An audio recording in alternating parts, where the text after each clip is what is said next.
Bueno, hoy empezamos entonces una nueva charla de nuestro ciclo de charlas del Hospital Universitario San Lorenzo y vamos a tener a un disertante de lujo que es Martín Butaro, que digamos lo conocemos desde hace mucho tiempo porque pasó por el Hospital Fernández por ser el hijo de uno de nuestros grandes maestros, que fue el doctor Jorge Butaro, especialista en rodilla, y bueno, uno de mis más queridos maestros del inicio de nuestras profesión y de nuestra, digamos, especialización. Pero Martín es el jefe de sector de cadera del Hospital Italiano, fue presidente de la CARO, fue el primer miembro latinoamericano de la International Hip Society, tiene decenas de publicaciones en revistas nacionales y del extranjero, premios, creo que es el disertante más buscado en cadera de nuestro país, y es un gusto tenerlo porque lo vimos como de recién recibido o de antes de recibido en el hospital, y bueno, nos llena de orgullo tener a una persona tan importante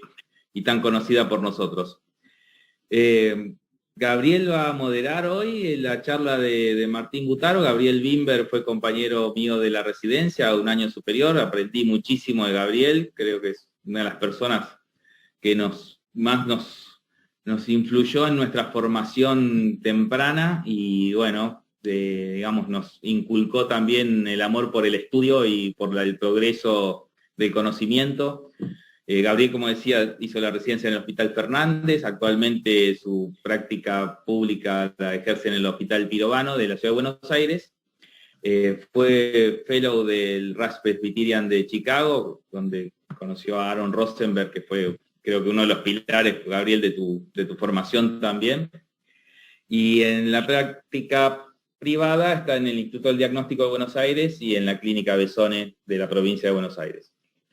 También es una persona que es un disertante muy reconocido y muy buscado, así que es un lujo tenerlo a los dos hoy con nosotros. Después localmente, que siempre nos encanta tener gente local que un poco nos informe de cómo son las posibilidades de trabajo y cómo podemos ayudarlos a adaptar estas tal vez nuevas tendencias al trabajo del día a día. Va a estar Álvaro Callizo, que es un médico que conozco hace muchísimos años, de mis primeras visitas al Paraguay, que hizo su formación en Asunción y fue fellow también del Royal College of Surgeons en Inglaterra. Es profesor actualmente de la cátedra de ortopedia de la Universidad de Asunción. Es director de los cursos Kuncher de la Kuncher Society de Latinoamérica y fue presidente de la Sociedad Paraguaya de Ortopedia y Traumatología. Y también, digamos, de Paraguay nos va a acompañar hoy Daniel Campos como panelista. Daniel es el médico más joven de todos los que estamos hoy como panelistas. Y bueno, es especialista en ortopedia y traumatología, hizo un fellow en Taiwán, en el Hospital de Catay, y también en el Decal Medical Center de Atlanta. Y es miembro de la Sociedad Paraguaya de Cadera y Rodilla, entiendo que es miembro de la comisión directiva actualmente, y médico de sala del Hospital Itaúba. Espero haberlo pronunciado bien, si no me corrigen. Así que bueno, si te parece, Gabriel, le damos la bienvenida a Martín y que comience con su disertación. No sé si querés decir algo antes, si no, largamos. No, simplemente creo que tenemos una excelente oportunidad de aprender hoy porque el tema es muy apasionante y nadie está exento, solo el quien no opera está eximido de tener alguna infección. El resto todo nos va a pasar y creo que Martín es un líder en este campo. Creo que no solo tiene experiencia clínica, sino ha hecho un montón de aportes publicados en las revistas de más prestigio de nuestra especialidad en este sentido. Así que creo que se dan los temas interesantes, disertante experto. Solo siguiendo con tus palabras, Enrique, debe haber pocas personas que tengan en su corazón al Hospital Italiano y al Hospital Fernández, porque históricamente había cierta rivalidad.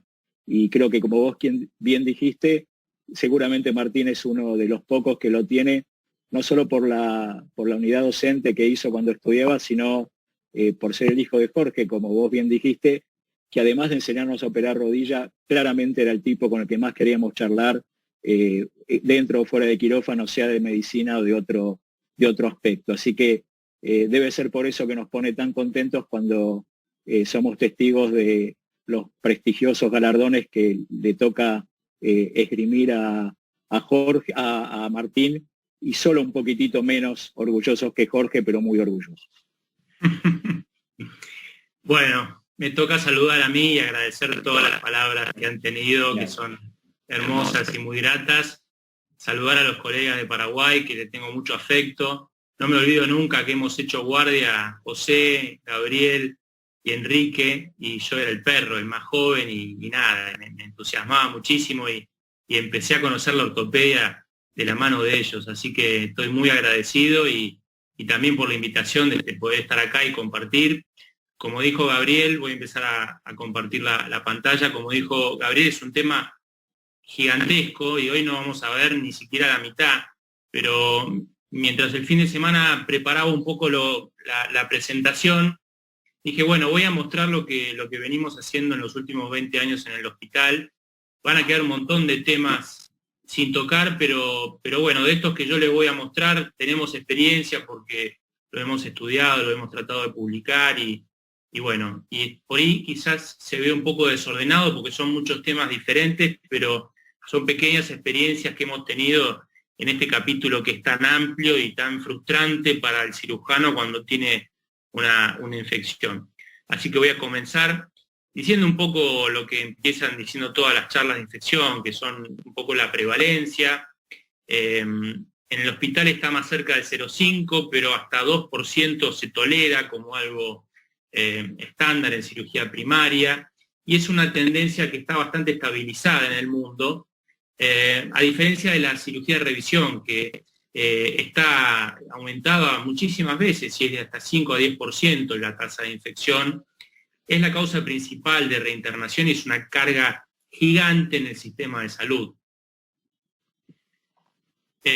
Los candidatos a los cuales uno tiene que abrir los ojos y decir este paciente tiene chance de infectarse, también descritos por Kevin Bousick en el año 2012, pacientes obesos, hiperobesos, que tienen un mal manejo de la diabetes durante los últimos meses previos a la cirugía. Por eso no es tan importante la glucemia, sino la hemoglobina glicosilada y la fructosamina, que son parámetros que hablan de cómo el paciente se estuvo tratando o no en los últimos meses antes de la cirugía. Pacientes dializados, que tengan fístulas o catéteres, fumadores, inmunosuprimidos, por ejemplo, pacientes con enfermedades reumáticas, y tengan en cuenta que la anemia preoperatoria es un marcador de salud y está muy relacionada con la infección, está relacionada con la tasa de transfusión, por eso es tan importante la utilización de ácido tranexámico en cirugía primaria y de revisión para evitar las transfusiones y, en cierto sentido, la tasa de infección. Los patógenos también están bien descritos, el estafilococo en sus diferentes formas. Tengan en cuenta que un estáfilo resistente cuesta tratarlo muchísimo más caro que uno sensible, y también sepan que hay un ascenso sostenido de portadores sanos de SAMR en la población, en la comunidad. Por eso es muy importante o hacer hisopado, que hoy sería inviable por las condiciones que tenemos ambos países, pero sí dar mupirocina nasal 3 días antes de la cirugía es muy útil y está demostrado que disminuye muchísimo las infecciones por estafilometicilino resistente a evitar esas colonizaciones de los pacientes de la comunidad. Los patógenos que veíamos hace 13, 14 años son parecidos a los de ahora. Este fue uno de los primeros trabajos que hicimos en el hospital de acuerdo a cambios en 2 tiempos, tratados con reconstrucción con injerto. Y recientemente publicamos un estudio con Alemania y con Nueva Zelanda y con algunos países de Latinoamérica como Uruguay, en el cual estudiamos y comparamos los patógenos de Argentina y otros países del mundo. Y pudimos ver que el Staphylo aureus era el germen más prevalente en todas las poblaciones. Estábamos en la mitad del ranking de resistencia antibiótica, y que esto nos llamó la atención, que en cadera la tasa de infección polimicrobiana es la menor de todos los países que estudiamos, pero en rodilla es la mayor. Y la verdad que yo no hago rodilla, pero esto es difícil de explicar. Que en el mismo país haya una tasa de infección polimicrobiana muy alta en rodilla y todo lo contrario en cadera. Para evitar un poco la infección, hubo muchísimos papers que decían que ciertas superficies repelían o prevenían la infección porque, por ejemplo, la cerámica actuaba como un repelente en la adhesión bacteriana.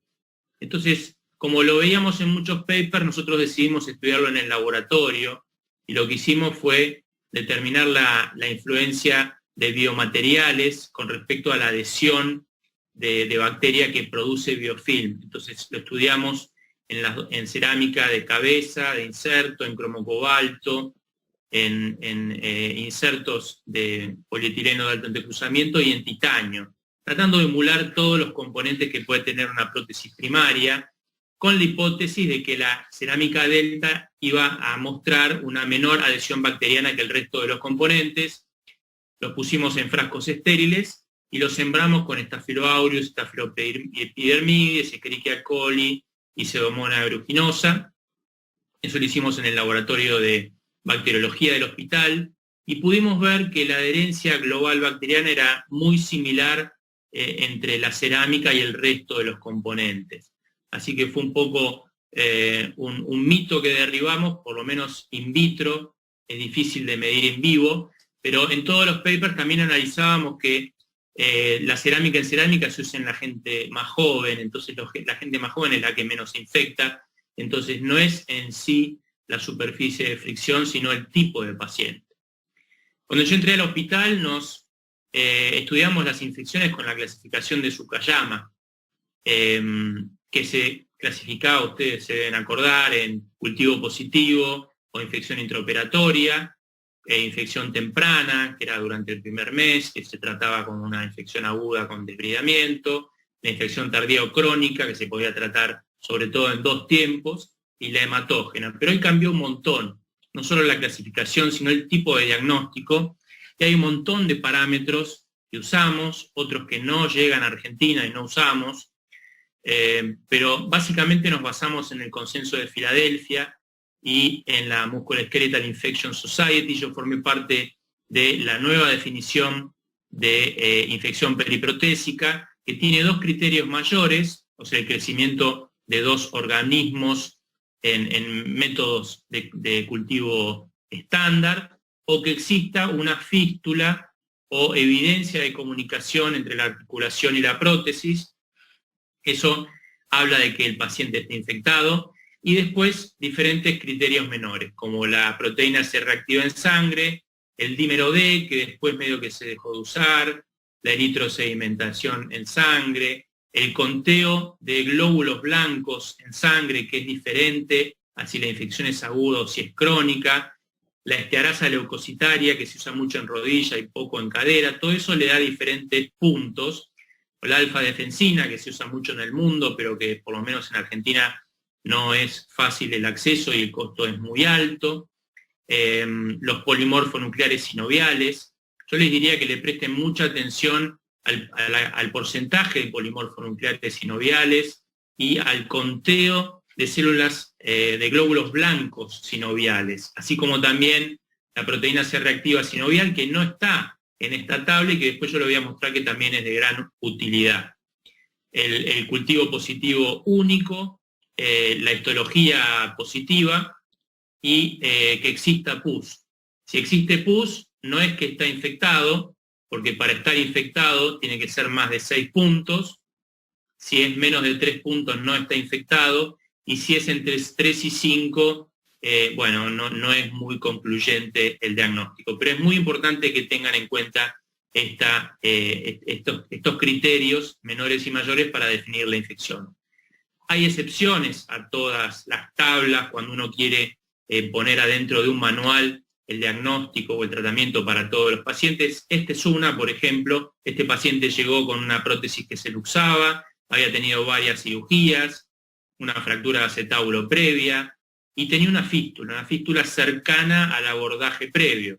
Pero en realidad lo que tenía era una gasa que le habían dejado en un momento que le habían quitado, le habían sacado autoinjerto de la cresta ilíaca posterior, y bueno, y esa fístula estaba causada por el cuerpo extraño y no por la infección. O sea que no toda fístula quiere decir que es una infección. De la misma manera que nos ha pasado que abrimos y hay un contenido purulento, como en ese video que ocurrió hace muchos años, que era un paciente que le habían dejado una prótesis de Chandler recubierta con cemento, no le habían sacado la copa de titanio y el cromocobalto de la cabeza, en fricción con el titanio, provocaba ese fenómeno de albal, que es una vasculitis aséptica mediada por linfocitos y que tiene un aspecto muy similar a lo que es el pus. Por eso la presencia única de pus son solo 3 puntos. Si todo el resto es negativo,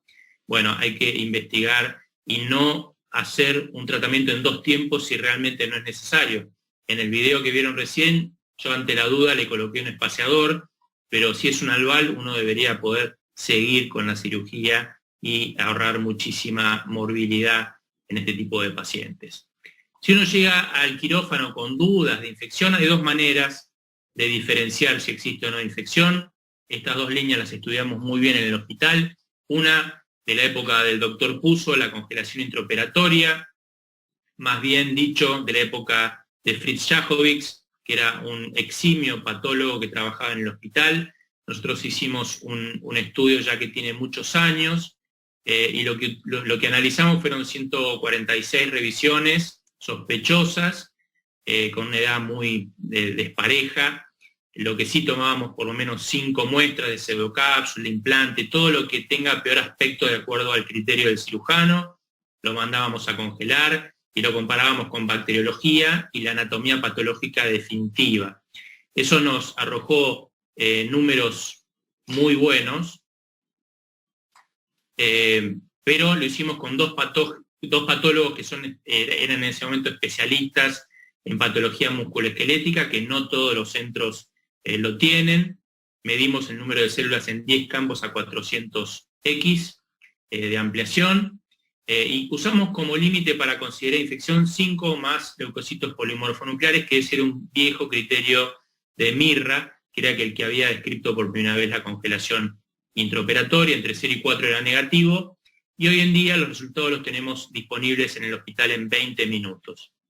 Pudimos ver que los números, comparativamente con la anatomía patológica definitiva, eran muy, muy altos, como pueden ver ahí ustedes, sensibilidad, especificidad, valores predictivos positivos y negativos muy cercanos al 100%, que disminuían cuando uno los comparaba contra bacteriología, no porque la prueba de congelación sea mala, sino porque la bacteriología muchas veces, a pesar de estar infectado, no da positiva. Entonces, cuando uno lo compara, hace que los números sean menores, pero incluso comparándolo con bacteriología, la tasa de sensibilidad, especificidad y valores predictivos fue muy alta.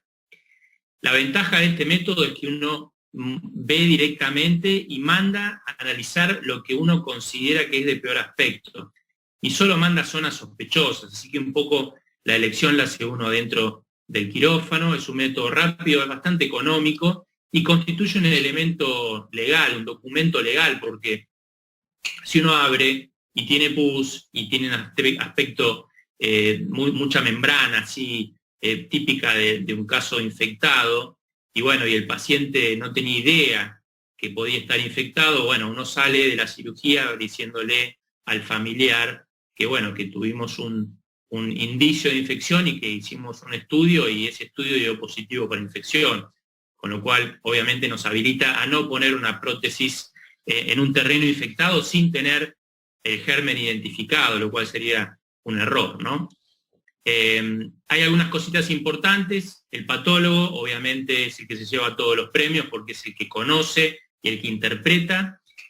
No hay que retrasar las muestras, porque si uno deja la muestra ahí a un costado y la manda más tarde, se produce marginación de los glóbulos blancos y da resultados erróneos. Obviamente mandar lo más sospechoso, pero tampoco hay que confiar solamente en la congelación intraoperatoria. Por eso nosotros no la hacemos de rutina en todos los casos, sino solamente en los casos en que sospechamos infección y los parámetros preoperatorios son negativos. Otro test que pueden también hacer, que es aún más fácil que la congelación intraoperatoria, es la proteína C reactiva sinovial. Nosotros estamos acostumbrados a usar la proteína C reactiva o PCR sérica, que eso lo hace un aparato, da un número, siempre y cuando uno pida que lo hagan cual y cuantitativo, pero sepan ustedes que también es muy útil la proteína C reactiva sinovial. Es más fácil de hacer que la congelación intraoperatoria y da un número. Y esto fue lo que analizamos. Primero, había muy pocos trabajos que hablaban de proteína C reactiva sinovial. Nosotros veníamos de una experiencia de interleuquina 6, que era útil, pero era muy cara y había que mandar 80 muestras al mismo tiempo, o sea que no servía para algo agudo. Entonces, después de esa serie de estudios, comenzamos a estudiar la proteína C reactiva sinovial, y como nuestro gold estándar era la congelación intraoperatoria, la comparamos contra eso, porque era el estudio que veníamos haciendo, para ver si por lo menos tenía los mismos porcentajes de sensibilidad, especificidad y todo lo que mostramos. Entonces esto fue hace muchos años, incluimos 76 casos de manera prospectiva, con diferentes diagnósticos,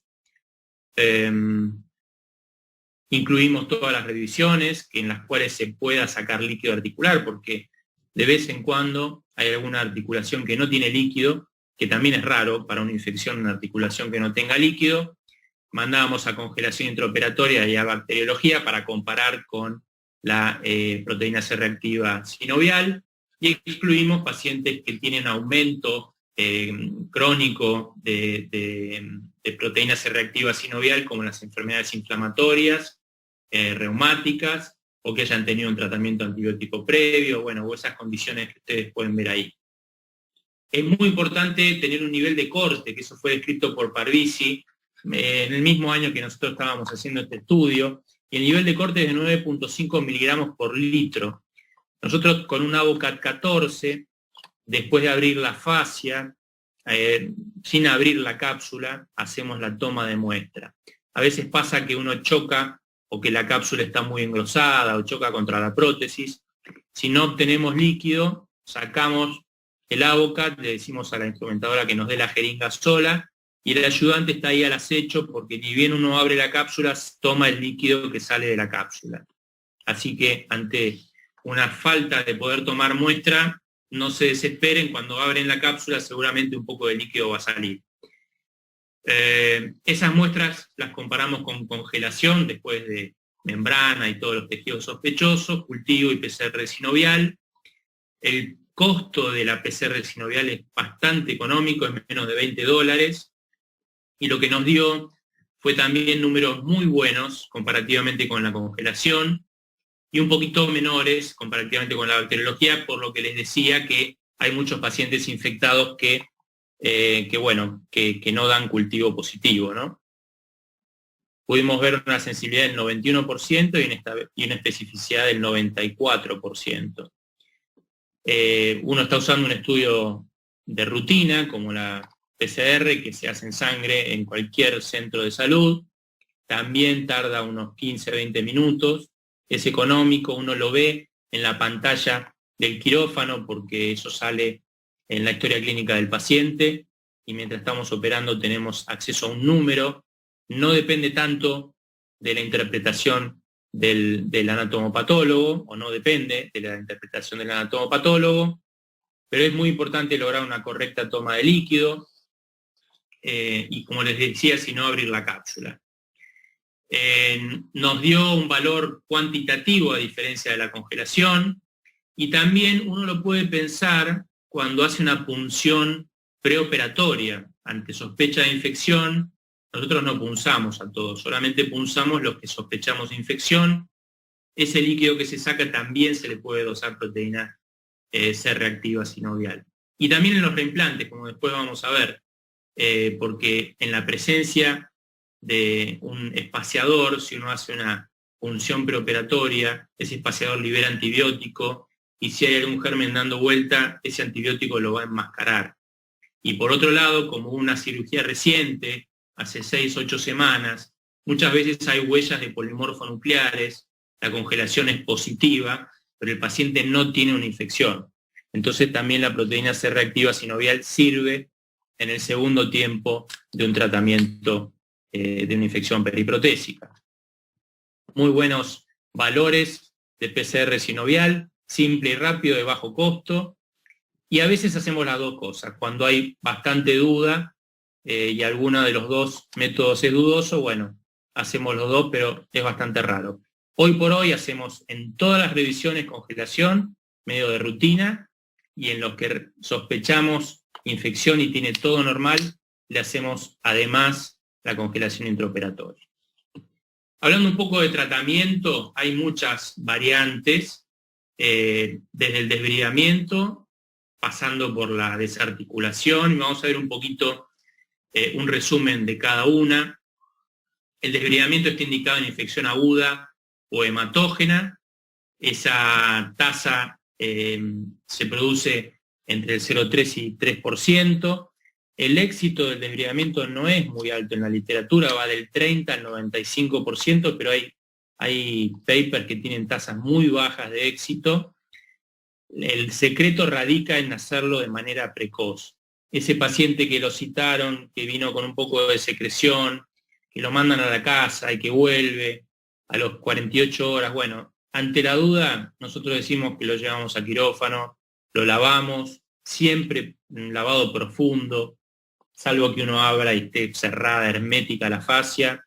Bueno, lavamos bien toda la parte suprafacial y con una Avocat punzamos la fascia. Si no viene líquido sospechoso, cerramos, pero la verdad que no lo he hecho casi nunca eso. ¿Por qué? Porque cuando se infecta una cadera aguda, se infecta hasta la profundidad, en la gran mayoría de los casos. Lamentablemente tengo experiencia en eso porque son muchos años, y si nos pasa 0,5% en un centro de alto volumen, son un montón de casos en todo este tiempo que he estado trabajando en el hospital. Así que es muy importante actuar de manera rápida, eso está asociado a los mejores resultados. Obviamente si hay una fístula está contraindicado, y obviamente está contraindicado cuando se ve algún componente flojo en la radiografía. Eso no es para tratar de manera aguda, porque no es una infección aguda. Hubo mucha controversia en el primer consenso de Filadelfia, que justo a mí me tocó con los autores que están acá en negro, hacer la parte de irrigación y desbridamiento, y en los países del primer mundo siempre cambian de rutina el inserto plástico y la cabeza femoral. En nuestro medio, para hacer eso, lo tenemos que pedir, y por ahí tarda 2 días en autorizarse.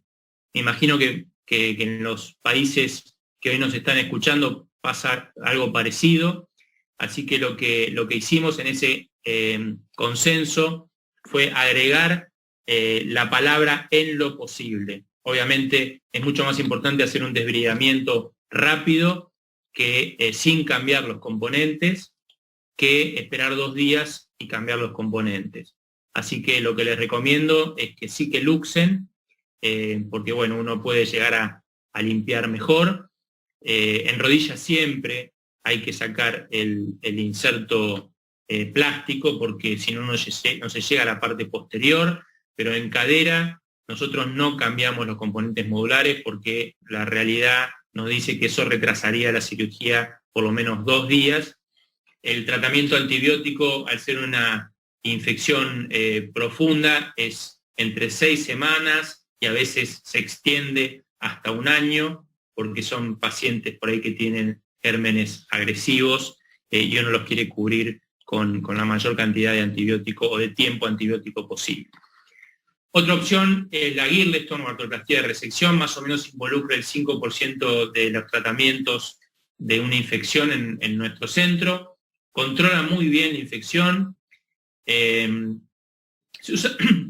usaba en la década del 80 para pérdida de capital óseo, o sea, cuando un paciente en la década del 80 tenía una infección y tenía falta de capital óseo, de entrada lo trataban con una Girleston.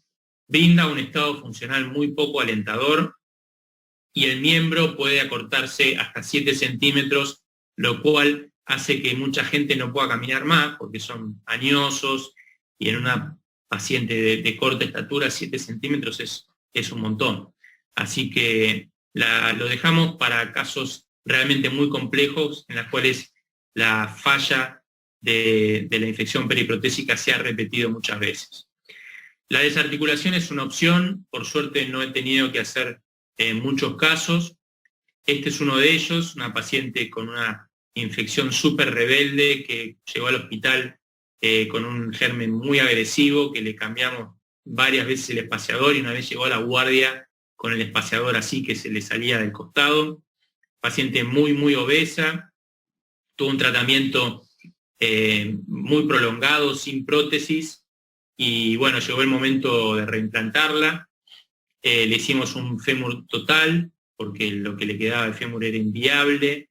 Anduvo bien un tiempo, después aflojó el cotilo, fistulizó de nuevo, y llevaba como 15 años de infección, así que ante ese aflojamiento, esa pérdida de capital de la tibia proximal, decidimos hacerle la desarticulación, que es una cirugía bastante compleja y bueno, hay que tener varios recaudos, sobre todo vasculares, pero que en el paciente adecuado es el tratamiento, y ahí ustedes la ven sonriendo, la señora, y siempre nos decía, hace poquito falleció, pero la vimos como 5 o 6 años después de la cirugía, siempre que venía a control nos decía que le habíamos quitado el diablo del cuerpo, y bajó como 30 kilos, así que bueno, el poco tiempo que pudo vivir lo vivió mucho mejor, y después falleció por otra causa no relacionada.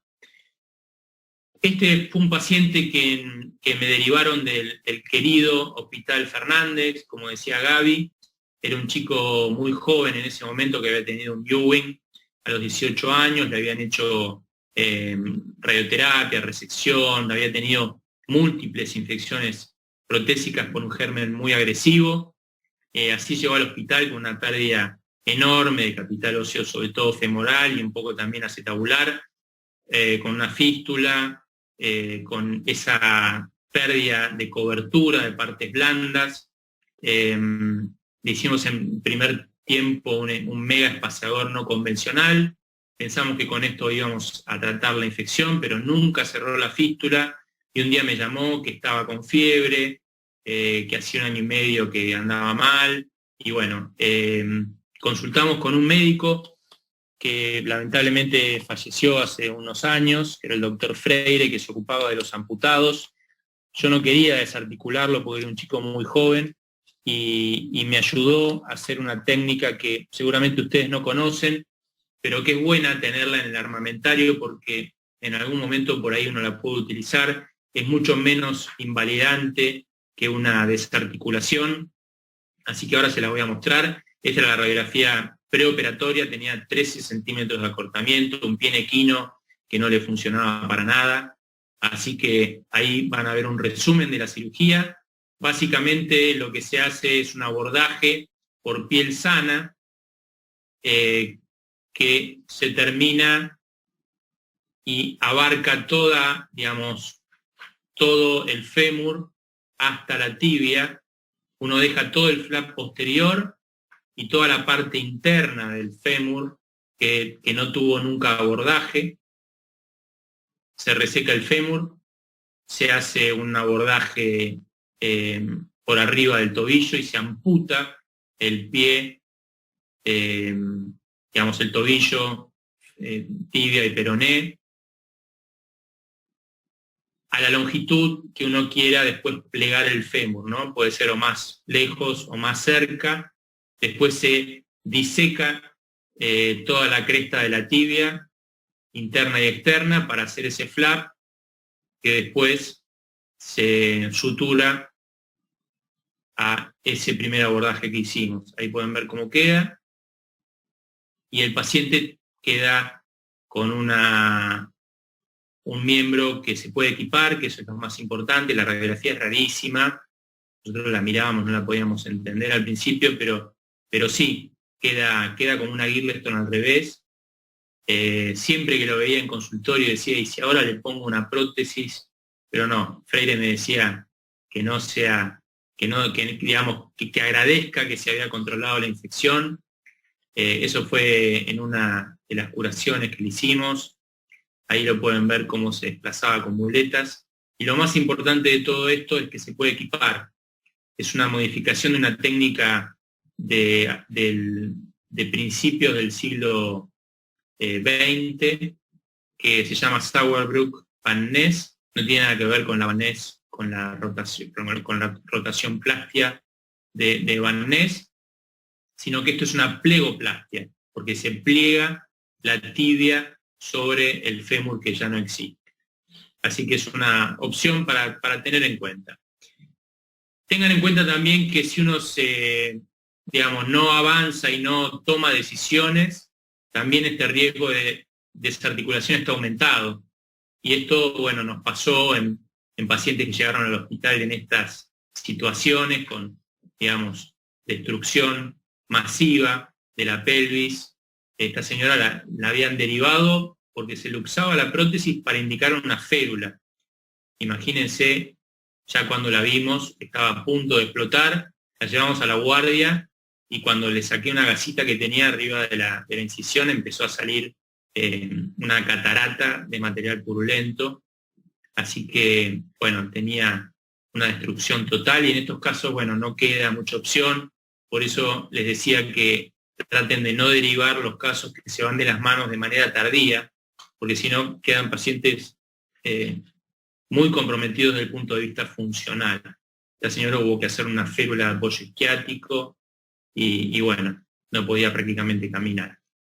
La artrodesis, la verdad que no puse ahí 0% porque he visto algunas con tumores. Creo que es una opción válida en un paciente pediátrico, pero en un paciente de más de 20 años yo hoy le ofrecería un tratamiento, digamos, en dos tiempos, básicamente, porque seguramente es una infección agresiva, deja un acortamiento muy marcado, destruye la articulación de la rodilla y de la columna, y sobre todo si el paciente ha tenido una prótesis, una infección, tiene seguramente pérdida importante del capital óseo, con lo cual va a ser muy difícil que ese fémur consolide en el ilíaco. Así que no lo veo como una buena opción. Pasamos al tratamiento más frecuente, que es la artroplastia de revisión, involucra el 90 o un poquito más de nuestros casos, controla la infección, puede uno reconstruir la parte ósea, brinda un estado funcional muy adecuado y alivio del dolor. En un tiempo, hoy por hoy sigue siendo un poco controversial, pero involucra el 15% de nuestros casos. Está demostrado que reduce la morbilidad y los costos. No está recomendado en un montón de situaciones que ahora les voy a mostrar. Básicamente el paciente tiene que tener un buen estado de los tejidos blandos y sobre todo detectar el germen antes de la cirugía, si no está contraindicado. Estos son datos del año 95, pero ven que la tasa de mortalidad y de desarticulación no era menor y la gente que más sabía de la endoclinic tardaba entre 4 y 5 horas promedio por cirugía. Este es un ejemplo de algún caso que hemos hecho de tratamiento en un tiempo, una señora muy añosa, que teníamos el germen detectado, que la habíamos operado nosotros, había tenido una fractura, le hicimos una prótesis cementada y tenía un estafilococo aureus meticilino sensible, lo cual habla también de algo poco agresivo. La señora no tenía mucho paño para 2 cirugías, espaciador en el medio, entonces la tratamos con una prótesis cementada también, en la cual en el cemento pusimos vancomicina, gentamicina, y siguió con banco rifa durante semanas y meses, les diría, con antibiótico supresión. Y bueno, ahí en las radiografías de la derecha, frente y perfil, podemos ver el control a los 5 años postoperatorios. Que si uno pone un espaciador y no lo cambia nunca más, un espaciador funcional, bueno, estaría haciendo un poco lo mismo. Así que un poco el concepto es ese, poner una prótesis cementada que funcione como un espaciador y que le brinde una calidad de vida adecuada al paciente, en este tipo de pacientes sobre todo. En el primer consenso de Filadelfia, la digamos, la aceptación de esta modalidad de tratamiento era más o menos del 78%, estaba contraindicado en fístulas, mal estado de partes blandas o gérmenes no conocidos. En el consenso del 2018, en vez de 78 hubo un 93% de acuerdo para el tratamiento de una infección en un tiempo. Mismas contraindicaciones, el paciente no tiene que tener sepsis, y en el 2018 se agregaron algunas comorbilidades a las condiciones y algunos gérmenes que puedan ser resistentes, pero tratables con un antibiótico concreto. No sabemos si es superior una modalidad de tratamiento sobre otra, o sea, yo creo que hay pacientes para tratar en un tiempo, ideales, y hay pacientes que mejor se tratan en 2 tiempos, ¿no? No hay prácticamente estudios comparativos, la calidad metodológica de los estudios es bien pobre, y es difícil hacer un estudio randomizado, porque por ahí uno va a randomizar y para el 2 tiempos le toca a un paciente que yo le haría en un tiempo, y para el 1 tiempo lo randomiza uno y le toca hacerle un tiempo a un paciente que ya va por el 4º espaciador. Entonces es difícil randomizar este tipo de estudios. Lo que hicimos nosotros fue, en un montón de revisiones que habíamos hecho por infección, tratadas en 1 o 2 tiempos, pero los tratados en un tiempo con el criterio estricto de selección, ver cómo nos había ido. Eso lo presentamos en el Academy, la última vez que fuimos, lamentablemente que fue en el año 2019. Y lo que hicimos fue evaluar el éxito, la tasa de éxito, más que nada en curación o control de la infección, en 1 o 2 tiempos. Tomamos un intervalo de 6 años, incluyendo el 2008 y el 2013, en el cual hicimos más de 500 revisiones de cadera, y de ahí sacamos 140 revisiones por infección. Había un 40% de hombres, el seguimiento promedio fue de 6 años, y de esas 140 hubo 44 que tratamos en un tiempo, ¿no? Y 96 en 2 tiempos. El criterio de selección, y me gustaría que esto quede bien en claro, para un tiempo es un paciente que tiene un patógeno conocido y sensible. No tratamos gérmenes resistentes, por más que en el consenso en algún momento lo hayan sugerido. Que no tengan fístula, que tengan buen estado de las partes blandas, que no tengan pérdida masiva del capital óseo, que después vamos a ver por qué. Que uno pueda usar o tratar de usar cemento con antibiótico en ese tratamiento en un tiempo. No usamos alinjertos si lo vamos a tratar en un tiempo, y lo dejamos bastante tiempo con antibiótico supresivo.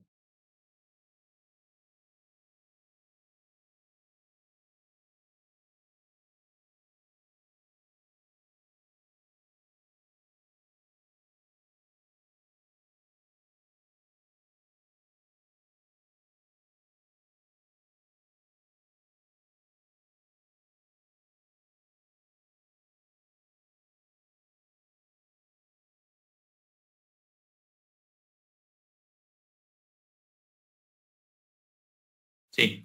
Las revisiones en 2 tiempos no presentaron una menor incidencia de falla séptica que las revisiones en un tiempo. O sea que tuvimos un resultado muy similar. Ven que la P fue de 0,3. La sobrevida fue bajando a 5 años, sobre todo, que eso es algo para analizar. El tiempo promedio de falla fue de 16 meses. Y 2 hallazgos que vimos que no estaban descritos en la literatura. Uno, que la cirugía de revisión previa aumentaba el riesgo de falla séptica casi al triple. Y otra cosa, que si uno obtenía un cultivo positivo en el segundo tiempo, cosa que no es de esperar, pero que cultivaba después de haber operado al paciente, eso se asociaba a una probabilidad 6 veces mayor de falla por infección. Así que estos 2 datos nos hicieron abrir mucho los ojos, porque, bueno, no los conocíamos, ni se conocían en la literatura. La tasa de desarticulación fue baja, que es ese paciente que yo les mostré. La falla no séptica fue básicamente por fractura periprotésica o algún aflojamiento aséptico. La mortalidad fue baja, solamente 3 pacientes de 140 murieron por una relación directa con la infección periprotésica. O sea que no vimos grandes diferencias en pacientes tratados en 1 o 2 tiempos. Tengan en cuenta que los de un tiempo eran, como nosotros llamamos, ganadores, porque eran pacientes con gérmenes sensibles, bien identificados, jóvenes, poca defecto óseo o paciente añoso que no resistió otra cirugía pero que tenía un germen bien sensible. Y bueno, lo que nos dio fue un poco la venia para poder tratar pacientes en un tiempo adecuadamente seleccionados, ¿no? Vean cómo bajó la tasa de éxito tanto en un tiempo y en 2 tiempos a los 5 años. Y eso creo que fue porque el 40% de los pacientes de esta serie tenían gérmenes bastante agresivos. Y en esta publicación que hicimos hace muy poquito, decimos justamente eso. Todos los papers que se habían hecho hasta ahora, que analizaban infección, tomaban como curación los 2 años. Pero nosotros en este trabajo que hicimos, que se publicó ahora este mes en el Journal of Bone británico, analizamos 96 revisiones en 2 tiempos y vimos que por el análisis multivariado hay que esperar 5 años sin infección para decir que el paciente está curado.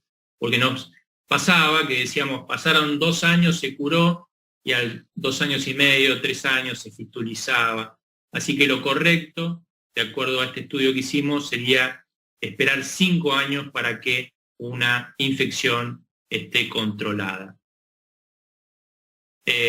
La serie esta de comparativa es retrospectiva, ¿no? Y lo que yo les decía es una comparación que no es muy justa, porque uno está comparando el paciente que operó uno, que tiene un germen sensible, que es ideal para hacer en un tiempo, versus el que viene con tercer espaciador tratado de múltiples maneras, con antibióticos que no son los adecuados, con cirugías que no son las adecuadas.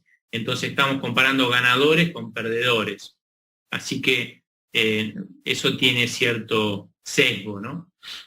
Este es un ejemplo de una señora operada en otra institución por una fractura, le habían hecho esa prótesis, no tenía fístula, tenía laboratorio alterado, hicimos una punción, tenía un estafilo sensible a Bactrim, hicimos un cambio en un tiempo, y lo más llamativo en estos pacientes es que uno lo ve en el consultorio a los 45 días y parece una revisión en un tiempo, que lo es, pero digamos, uno está acostumbrado a que el paciente venga con el espaciador, caminando apenas con el andador, muerto de dolor o luxado, porque los espaciadores se luxan bastante frecuentemente, sobre todo si hay defectos acetabulares. Así que eso da bastante gratificación. Ahí está el control a los 5 años. Este es otro ganador, lo habían operado en otro lado, pero tenía un estáfilo también sensible a todo. Nos costó sacar ese tallo no cementado, pero haciendo una ranura ahí en la cara posterior del fémur lo pudimos sacar. Así que después le hicimos un no cementado, pero le cementamos el inserto de polietileno con banco y gentamicina para que eso se libere en la zona del espacio articular efectivo.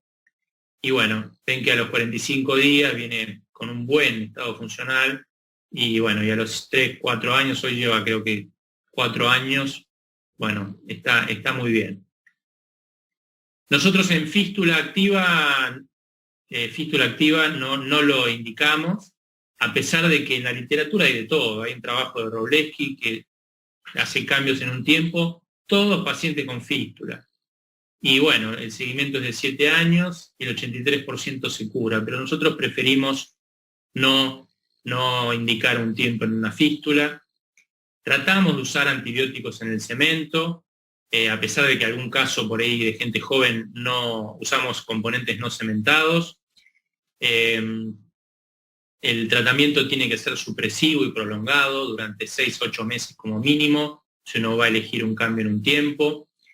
No está contraindicado la prótesis no cementada, pero bueno, los que han desarrollado esto y lo han dispersado por todo el mundo, que son los del Endoclinic, siempre usan componentes cementados sin usar injerto.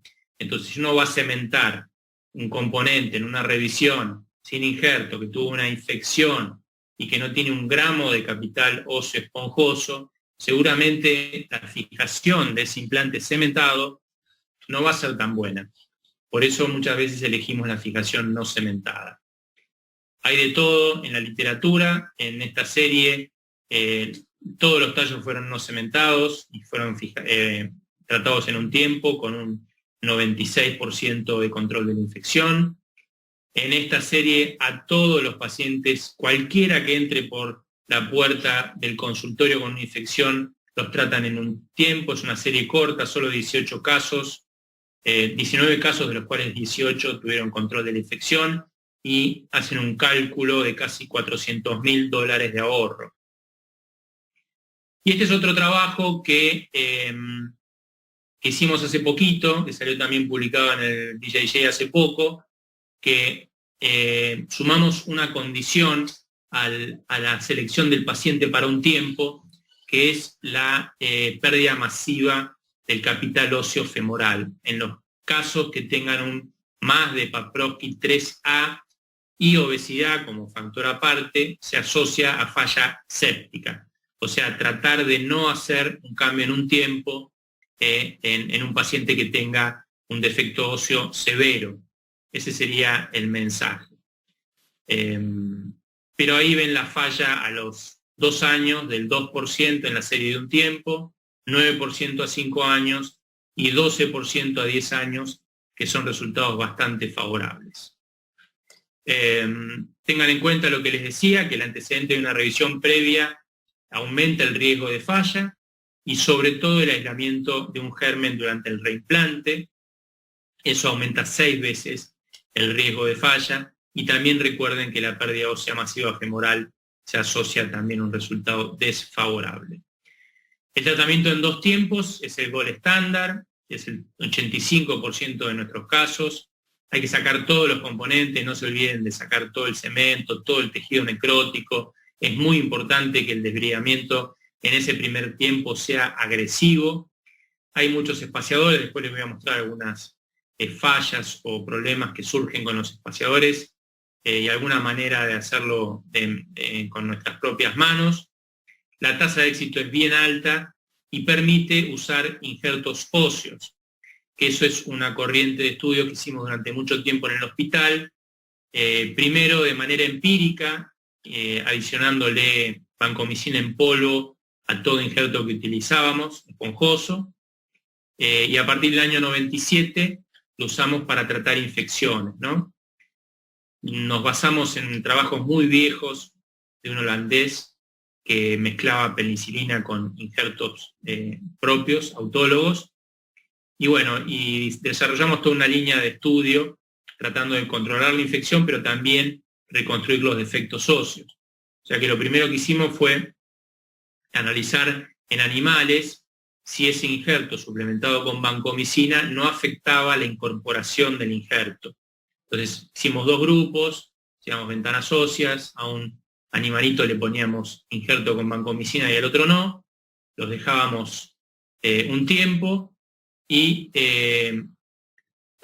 veíamos que la vancomicina no afectaba la incorporación de los injertos. Obviamente le hacíamos eutanasia a estos animales y los estudiábamos con radiología e inmunohistoquímica, pero vimos que la vancomicina a una dosis habitual, que es 1 gramo por cabeza femoral, no producía ninguna alteración de la incorporación ósea. Después publicamos los estudios de nuestra serie inicial en 2 tiempos, con un 97% de éxito. También estudiamos cómo era la farmacocinética de esa vancomicina, por cuánto tiempo se liberaba, para compararla con el cemento con vancomicina.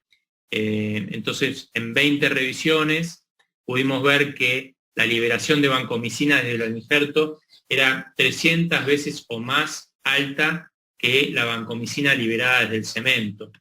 Así que eso, bueno, era algo inédito también. pudimos ver que no era nefrotóxica esa vancomicina, hicimos estudios renales y tomábamos de los drenajes el líquido para estudiar, para ver los niveles de vancomicina en el drenaje. Y después, en algún paciente que tuvo una fractura periprotésica, que tuvimos que revisarlo, hicimos punciones de esas reconstrucciones hechas con injerto con antibiótico, y pudimos evidenciar que ese injerto con antibiótico tenía una incorporación similar a lo que estaba descrito previamente por la gente de Holanda con injertos sin antibiótico. Así que le dimos toda la vuelta a la parte clínica, histológica, farmacológica y experimental como para hacer una línea de trabajo en ese sentido que está bueno porque uno lo puede desarrollar y la verdad que en el hospital eso se puede hacer con muchísima comodidad. Estos son algunos casos como para que vean, tratados en 2 tiempos. Siempre le ponemos vancomicina al espaciador, a veces viene en el espaciador preformado y a veces no, y ese es un ejemplo de un paciente tratado con un injerto impactado hace ya muchos años, tanto en el acetábulo como en el fémur. Algún caso más complejo de reconstrucción de todo el fémur proximal con esta técnica, en gérmenes agresivos, como es un enterococo. La resistencia bacteriana no nos preocupa porque la vancomicina se libera muy rápido en los primeros 45 días, y la resistencia bacteriana se asocia cuando hay niveles subterapéuticos constantes y prolongados de un antibiótico. Eso hace que la bacteria tome fuerza y termina siendo resistencia. Vancomicina usamos porque es el antibiótico que está muy estudiado, es muy activo contra el germen más frecuente. La gran mayoría de las infecciones periprotésicas se pueden tratar con este antibiótico. La gentamicina, yo hoy no me quedo tranquilo, ni hace muchos años tampoco. Es un antibiótico que era útil al principio, pero que hoy uno pone gentamicina en una cápsula de Petri y el estafilococo y la mayoría de los gérmenes crecen sin ningún tipo de problema. Sirve para potenciar la vancomicina, pero no sirve para tratar una infección. Tampoco le pongan mucha vancomicina al cemento porque bueno, se diluye muy lentamente, pero disminuye las propiedades de resistencia del cemento. Entonces, si uno le pone más de 2 gramos de vancomicina al cemento, se ve que la alteración de la resistencia se produce en 50%, o sea, el cemento va a ser la mitad de resistente comparativamente con un cemento que no tiene antibiótico. Algunas palabritas de espaciadores. Esta es una manera que por ahí no es muy común, pero estas son las esferas de goma para drenar oídos pediátricos en otorrino, y comprábamos de diferentes diámetros. Este es un abonó, pero la abonó es muy grande. La abonó tiene 50 milímetros, entonces por ahí uno le trata la infección a una paciente que tiene un cotilo 46, y la verdad que tiene que fresar mucho para que le entre el abonó. Entonces, de esta manera, uno pone la esfera, las teníamos ahí estériles, y la metíamos en el acetábulo, la que calzaba justo como si fuese una hemiprótesis. Bueno, le cortábamos la punta, el cemento en pistola adentro de la esfera, y después con un Steinmann que tenga parecido el offset al tallo que sacábamos, lo metíamos adentro de una manguera de drenaje torácico. Adentro de esa manguera también inyectábamos el cemento, y bueno, después es cuestión de esperar el fraguado, cortar con el bisturí, y bueno, y más o menos el espaciador ahí queda armado, sin gastar mucho dinero. Acá en Argentina valen como una prótesis algunos espaciadores, así que si uno está medio acotado de recursos, es una manera económica de hacerlo. Los espaciadores, bueno, obviamente no se los tengo que aclarar, pero hacen que el paciente se pueda, a pesar de ser muy añoso, pueda deambular enseguida después de la cirugía. Liberan antibióticos. Yo no creo que el espaciador cubre la infección, pero la extracción de todo el tejido necrótico infectado y los componentes, todas las membranas, todo el biofilm, sumado al antibiótico intravenoso. Creo que esa es el tratamiento óptimo de una infección. Y el antibiótico del cemento, bueno, ayuda un poco ahí, pero sobre todo facilita la rehabilitación, evita que quede una Gilestone con retracción de los tejidos, que después a veces se retrasa la cirugía porque no la autorizan o porque el paciente no puede, y bueno, y estar 6 meses con una Gilestone no es lo mismo que estar 6 meses con un espaciador que uno abre, lo saca y hace la prótesis definitiva, y la elongación o el equiparar los miembros después de usar un espaciador es mucho más fácil que después de tener una Gilestone 6 meses o 3 meses. Así que la complejidad técnica durante el reimplante es mucho menor cuando uno usa un espaciador. A veces llegan estos pacientes, yo les decía que a veces nos mandan pacientes que le sacan la prótesis y lo mandan al hospital porque tenemos banco de hueso, y lo mandan con todo el estuche de cemento, y eso perpetúa la infección, que también tenemos hace muchos años publicado un paper en el Acta Ortopédica. Así que cuando hagan una extracción de componentes, no se olviden de sacar todo el cemento, dejar un canal bien limpito, bien preparado para el segundo tiempo, y no digan, bueno, el tapón lo saco en el segundo tiempo, el cemento distal también, porque bueno, eso puede perpetuar la infección.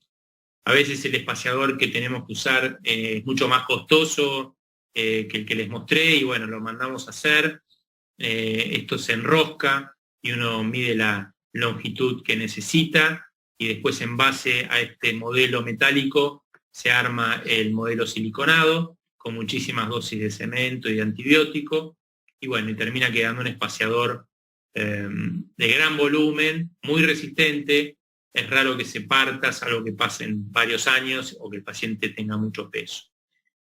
Lo que pasa con los espaciadores caseros es esto, ¿no? Se fracturan, porque obviamente un Steinman no resiste lo mismo que una barra de acero 316L de 10 milímetros. Se luxan, obviamente, sobre todo cuando hay un defecto acetabular grande. En muchos lugares los llevan a la guardia y los tratan de reducir, nosotros los dejamos así. Tratamos de, digamos, acelerar el reimplante porque es bastante incómodo un espaciador luxado, y aparte puede generar mayor defecto óseo en el techo acetabular, pero no tratamos de reducirlo porque las veces que lo hemos hecho el espaciador baila en el fémur o se vuelve a salir por incontinencia acetabular. Y algo que es muy común y que no está muy descrito es que uno, ante el temor de que se luxe el espaciador, deja la pierna más larga. Y después, si uno hace el reimplante y deja la pierna igual que el otro lado, el paciente se luxa, obviamente. Entonces, hay que tener en cuenta eso también. No dejar la pierna muy larga con el espaciador porque después no vamos a poder acortar en el segundo tiempo. Hay algo que es bastante polémico, que es cómo descartar la persistencia de la infección. O sea, voy al segundo tiempo y no sé si el paciente continúa infectado. Le hago una punción, y si le hago una punción el tipo tiene un espaciador y tiene antibiótico dando vuelta. Entonces me puede dar un falso negativo. La congelación, y bueno, yo les decía, la congelación, hay polimorfonucleares de la cirugía previa dando vuelta, y nos puede dar un falso positivo en este caso, porque hay mucho tejido inflamatorio.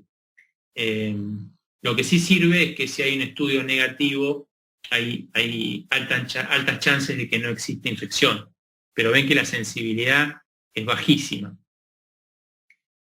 Acá hay otro paper también, que hay mucho tejido cicatrizal, y eso tiene polimorfonucleares, ven que también tiene 28% de sensibilidad.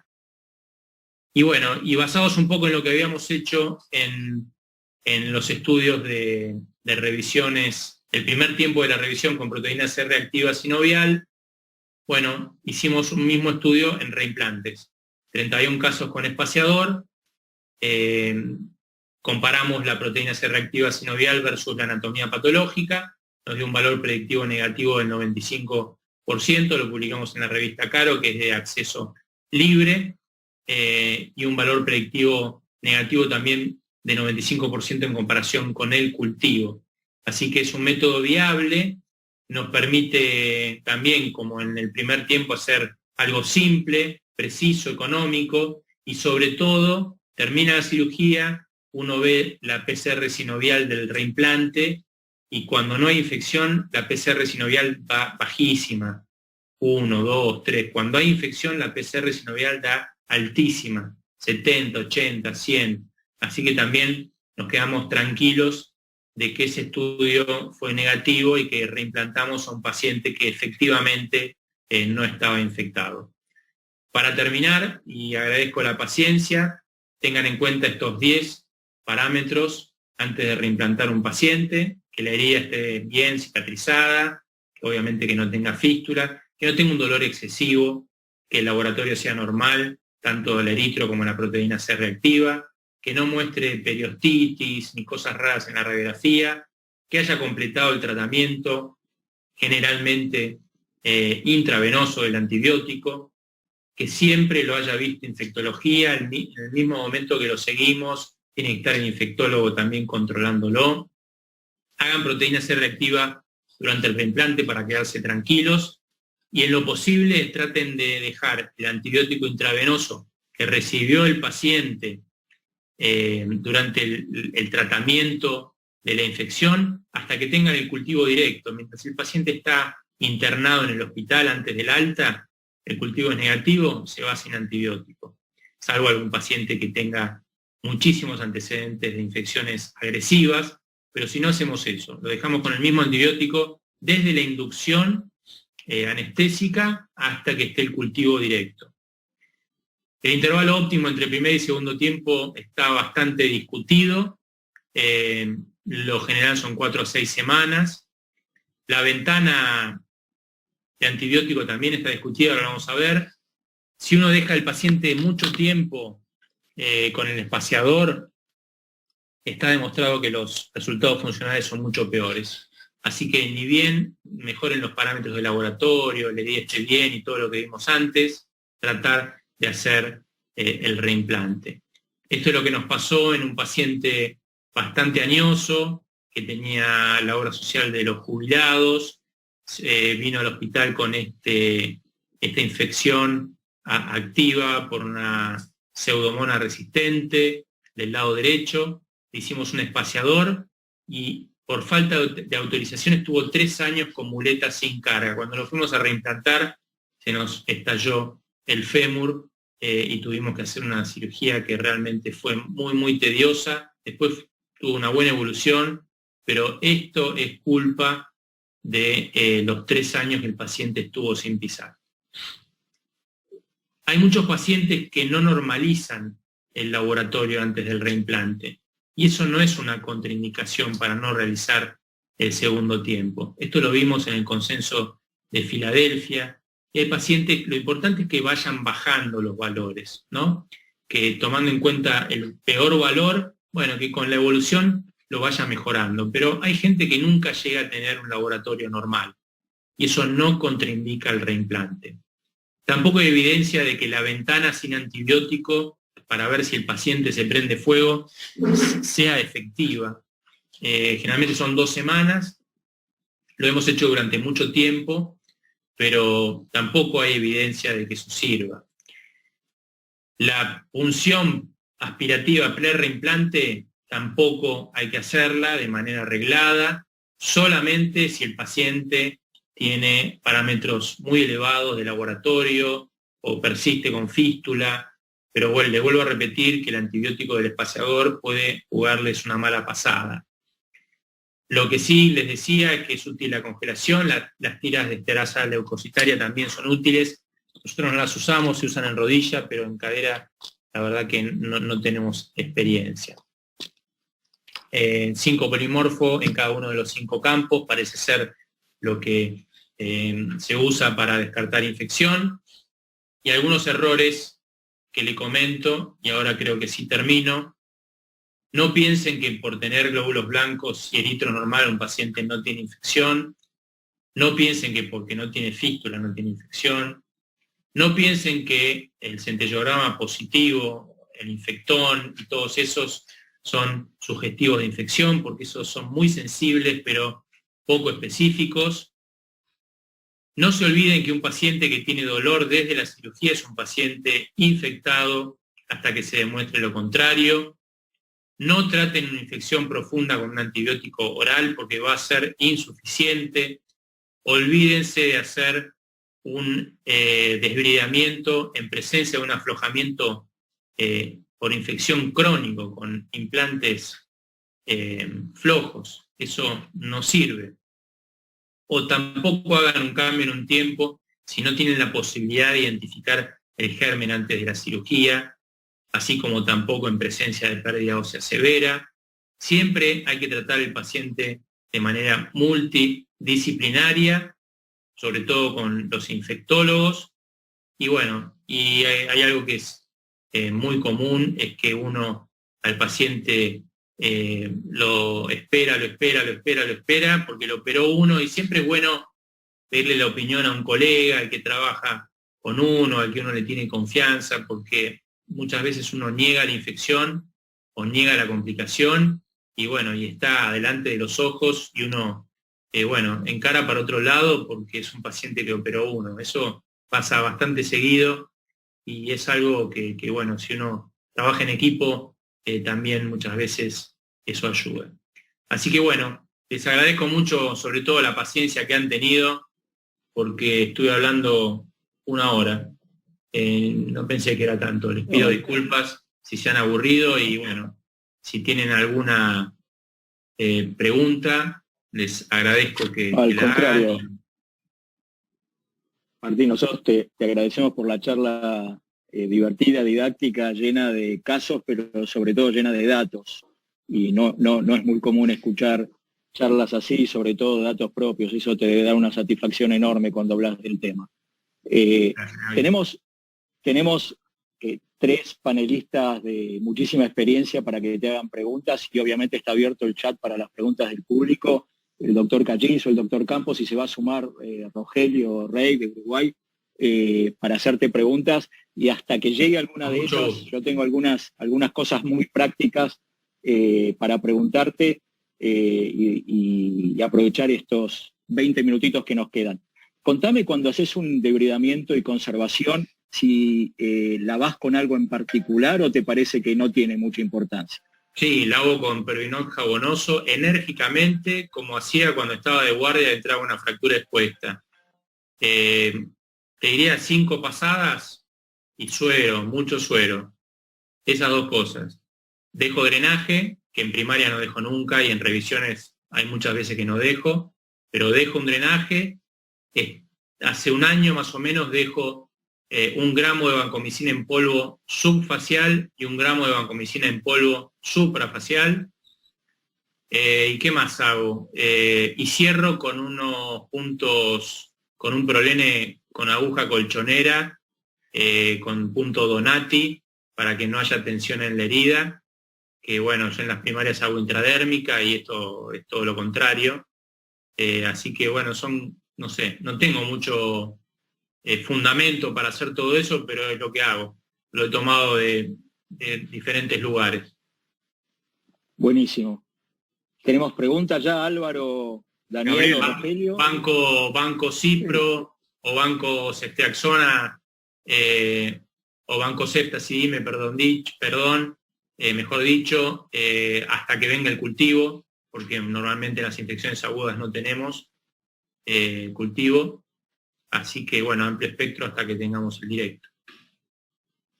Gabriel, querría agregar a lo que dijo Martín, en caso de que se haga una prótesis no cementada, es muy útil retirar los tornillos y tratar de hacer una limpieza, si es posible, con un cepillo, como para tratar de, antes de que madure el biofilm, que sería hasta las 4 semanas, que es una de las indicaciones del DART, tratar de liberar toda esa prótesis que vamos a retener de una posible formación de un biofilm. Entonces yo lo que hago es utilizo un cepillo, el mismo que usamos para lavarnos las manos, y con eso trato de cepillar todo lo que pueda cepillar que esté en el campo quirúrgico.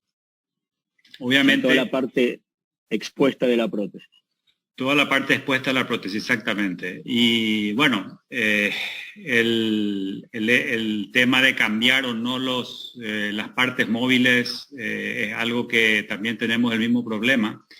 Y ya me tocó hacer lo que se llama el doble DAIR, donde uno saca los componentes, lava los componentes, cepilla los componentes y vuelve a insertar los mismos componentes, agregando, o se puede agregar perlas de vancomicina, de cemento con vancomicina, esperar una semana, 5 o 6 días, una semana, y volver a hacer un debridamiento agresivo. Y en ese momento, cuando se tiene disponible de los implantes, del liner y de la cabeza, ahí hacer el recambio definitivo.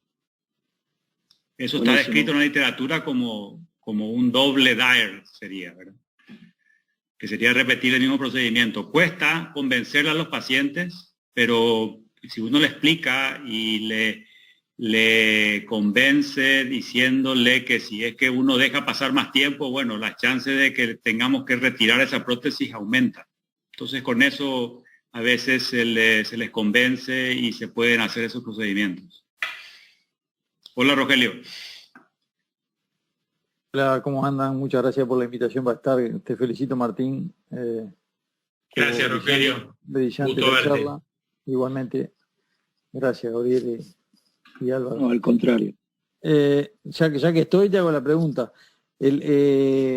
Ustedes tuvieron la escuela de la cementada, pasaron por el injerto impactado, pero ahora se han movido hacia la no cementación. Cuando haces el segundo tiempo, o cuando lo haces en un tiempo, ¿cambia algo la decisión de cementar o no cementar y usar injerto o no usar injerto? ¿O vuelcan ya la mayoría de las revisiones son hacia la no cementada? Te diría que la mayoría de las revisiones son hacia la no cementada, de la misma manera que la revisión aséptica ha cambiado muchísimo y hoy te diría que es 95% no cementado. No te puedo decir que sea mejor, no te puedo decir que sea más económico, te puedo decir que es más simple, y que bueno, que esa tendencia y también la limitante del banco de huesos nos ha llevado a ir cambiando. Yo lo he explicado un montón de veces en las presentaciones que explico por qué fuimos cambiando a lo no cementado y en este sentido de la infección es exactamente lo mismo. Si tenemos un buen fémur para fijar distal y no estamos comprometiendo todo el fémur, obviamente si es un paciente joven, yo sigo pensando y me encanta hacerle un impaction grafting y disfruto y es, digamos, el día más lindo del mes de cirugía, pero es algo totalmente atípico. Martín, hasta que surja, vamos a aprovechar los 10 minutitos que nos quedan. Yo tengo una pregunta para el doctor.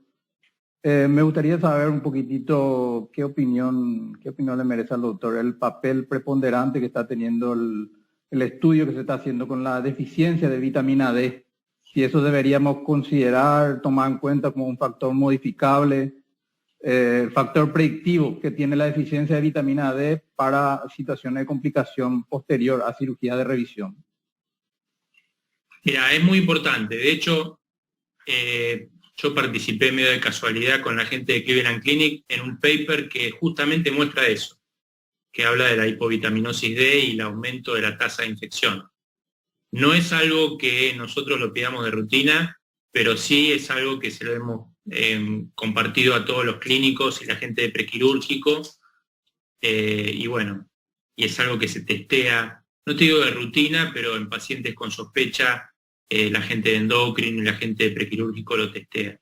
No es un factor que es muy conocido, pero gracias por recordármelo porque lo tendría que agregar a esas primeras diapositivas en las cuales hablé de tranexámico, anemia, obesidad, hemoglobina glicosilada y todo eso.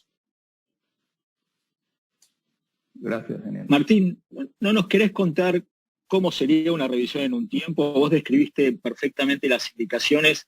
Por ahí te pido en un par de minutos que nos expliques la técnica. ¿Cómo harías ¿Cambiás de instrumental? ¿Cambiás de campos? ¿Cómo es tu timing? Nada, no cambio ni de instrumental ni de campos. Hay evidencia para las dos cosas y bueno, y hago eso.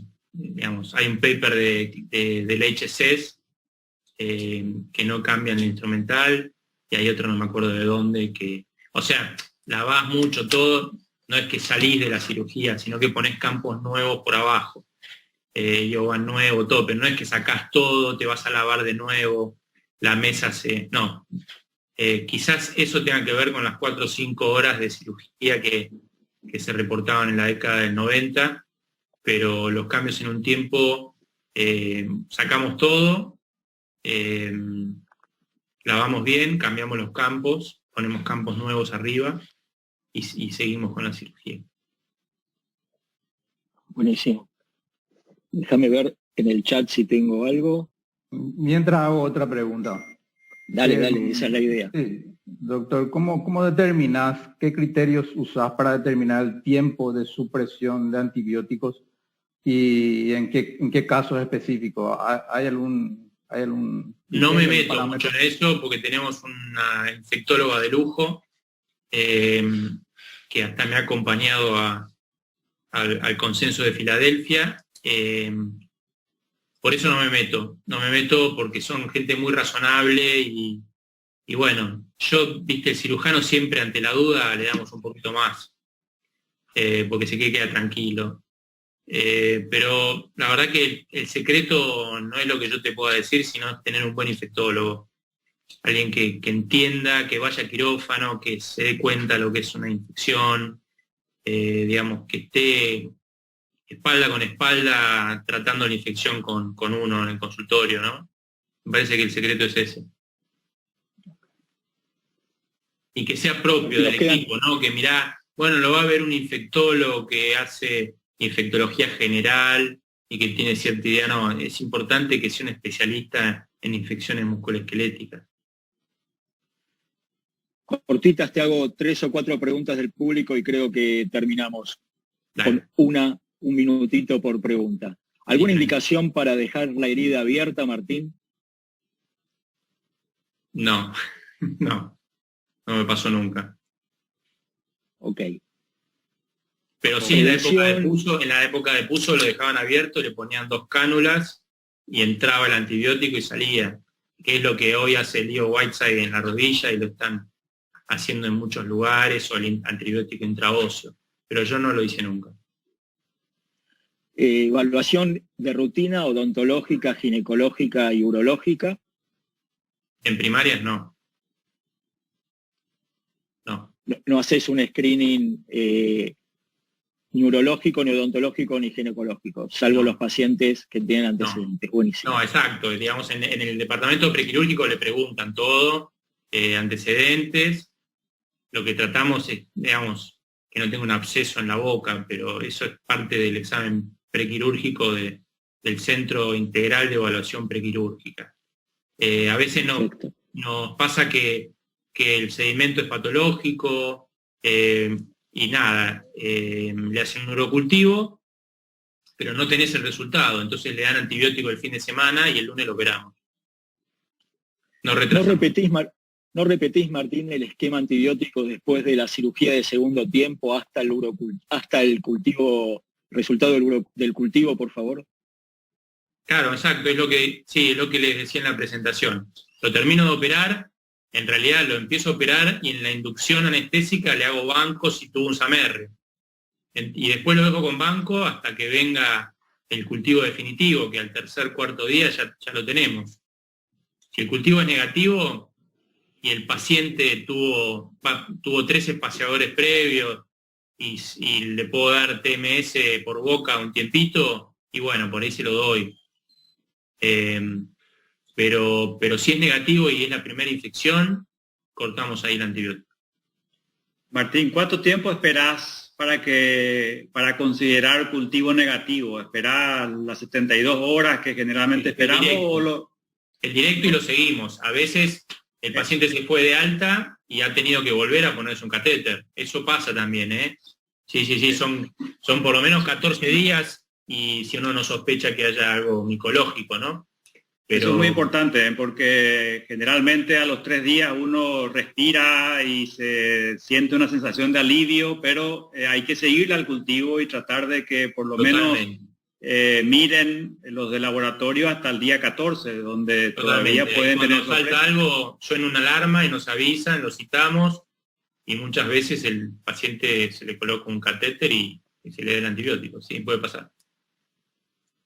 Doctor, hoy actualmente en pacientes postoperados, ¿tenemos que seguir haciendo profilaxis antes de procedimientos dentales? Profilaxis antes de procedimientos dentales es bastante controvertido. Justo me tocó ese capítulo en el último consenso de Filadelfia.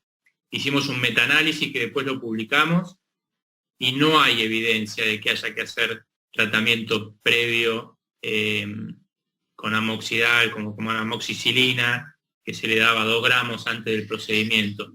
O sea, se da mucho empírico, no hay evidencia en la literatura que diga que hay que darlo. Pero te vuelvo a repetir, es lo mismo que te decía, bueno, ante la duda démosle un poquito más de antibiótico. 2 gramos de amoxicilina, si no tiene clavulámico no creo que le haga mal al paciente, y bueno, por ahí uno se queda más tranquilo. Pero evidencia científica en el metaanálisis que hicimos no había. Martín, la última para respetar el horario que habíamos convenido y que todos puedan ir a cenar con sus familias. Nos hablaste en la evaluación intraoperatoria para tomar decisiones en el segundo tiempo de la congelación y de la PCR sinovial. 2 palabras sobre usar en ese momento el conteo celular y el porcentaje de polimorfonucleares. Sí, si no tienen acceso a congelación intraoperatoria ni a proteína C reactiva sinovial, saquen y cuenten en el momento porcentaje de polimorfonucleares. Eso es lo más fidedigno cuando uno no tiene las otras 2 pruebas. O es lo único que uno puede hacer para tener un valor en el momento. Nosotros no lo usamos porque tenemos las otras 2 pruebas por suerte, pero si no usaría el conteo de polimorfonucleares, el porcentaje, ¿no? Buenísimo. Bueno, no sé, José, si querés cerrar o Enrique, yo te vuelvo a agradecer, Martín, no quisiera repetirme, pero no es habitual poder escuchar a alguien con tanta estudio e investigación sobre un tema, cosa que hace a la charla mucho más divertida e interesante. Así que te vuelvo a agradecer y a felicitar. Muchas gracias. No sé, es algo que José o Enrique quieran hacerlo, porque mi presencia es muy coyuntural acá, ellos tienen el mérito de la organización de esto y por ahí quieren saludarte ellos, si no yo te despido y te agradezco y nos estamos viendo. Muchas gracias, Gaby, un gran abrazo. Bueno, te saludo yo primero, así le dejo la palabra final a José. Muchas gracias, Martín, siempre es un gusto, siempre es un hermoso recuerdo tenerte con nosotros, así que bueno, espero poder contar con vos para una próxima charla. Muchas gracias. Cuando Martín. quieran, Enrique, es un gran placer estar acá, lo disfruté mucho, así que yo les agradezco muchísimo esta invitación. Gracias, Martín. ¿José? Gracias Martín por prestarte a esta charla. Le agradezco al resto, a Gabriel, a doctor Campos, doctor Rogelio Rey, Quicho Gallizo, a toda la gente que compone el grupo del Hospital Universitario. Muchísimas gracias, Martín. Muchas gracias a ustedes. Agradecido siempre. Y gracias a todos, muy amable. Muchas gracias y felicitaciones. Hasta luego, gracias. Muchas gracias, un abrazo grande. Gracias, Gabriel, gracias, muchachos. Nos vemos. Chao.